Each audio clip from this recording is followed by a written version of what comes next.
One thing to realize in the REFLECT trial was that the two groups of lenvatinib versus sorafenib were not stratified by AFP level, and they were also not stratified by their underlying cause of liver disease. So the patients in the lenvatinib group did have a slightly higher AFP than the patients in the sorafenib group, and this may actually have resulted in a favorable imbalance in the positive for sorafenib. Also, hepatitis C patients were a little bit more frequent in the sorafenib group as compared to the lenvatinib group.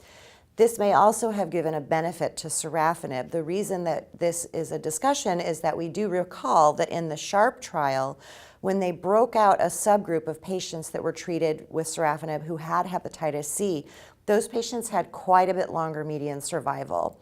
For instance, in the SHARP trial, the overall survival in the overall subgroup was 10.7 months. In the hepatitis C patients, it was more than 14 months. So having more patients in the REFLECT trial with hepatitis C treated with sorafenib may have resulted in a longer overall survival in that subgroup than would have been seen if the patients were stratified for that risk factor.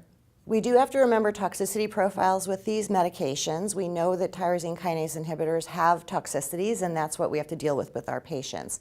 In the REFLECT trial, we did again see more hypertension in the lenvatinib group of 42% compared to 30% in the sorafenib group. However, lenvatinib also had less hand-foot skin reaction as compared to sorafenib.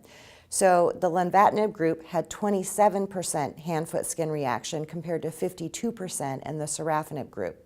This was particularly notable when we think about the grade 3 and 4 hand-foot skin reaction, which really is so particularly painful for our patients.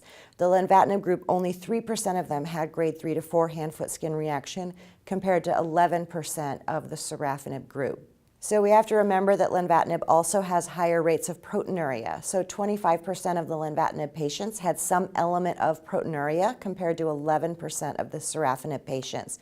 So for our patients who are being treated with lenvatinib, we do need to monitor their urine proteins and address that if that becomes an issue.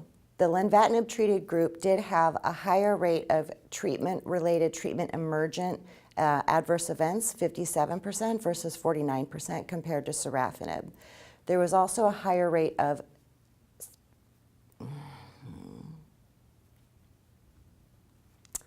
The lenvatinib treated group did have a higher rate of treatment-related, treatment-emergent adverse events, 57% versus 49% of the sorafenib group. SAEs were also higher in lenvatinib, 43% versus 30% with sorafenib.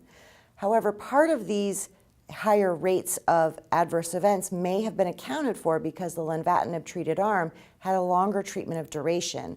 So the treatment of duration for lenvatinib was 5.7 months and in sorafenib was 3.7 months. So as the patients are treated longer, we expect to see more serious adverse events.